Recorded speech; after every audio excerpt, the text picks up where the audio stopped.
Autism condition ഉള്ള കുട്ടികളുടെ മാതാപിതാക്കളുടെ ഏറ്റവും വലിയൊരു പ്രശ്നമാണ് അവരെ സ്കൂളിൽ എങ്ങനെയാക്കും, അല്ലെങ്കിൽ ഒരു സ്കൂളിൽ അഡ്മിഷൻ എങ്ങനെ കിട്ടുക.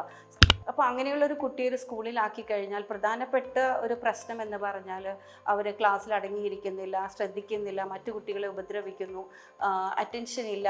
അവരുടെ ഒരു കൺസേണിൽ തന്നെ നമ്മൾ ഒരു കുട്ടിയെ എങ്ങനെ, ഒരു ഓട്ടിസം ബാധിച്ച ഒരു കുഞ്ഞിനെ എങ്ങനെയാണ് ഒരു നോർമൽ സ്കൂളിലേക്ക് നമുക്ക് അയക്കാൻ സാധിക്കുക, അതിന് വേണ്ടിയിട്ടുള്ള പ്രധാനപ്പെട്ട സ്കിൽസുകൾ എന്തൊക്കെയാണ്, അവയെല്ലാം വളരെ മാറ്റുന്ന ഒരു ഉദ്ദേശത്തോടു കൂടിയാണ് നമ്മളിവിടെ സ്കൂൾ റെഡിനെസ് പ്രോഗ്രാം സ്റ്റാർട്ട് ചെയ്തിട്ടുള്ളത്.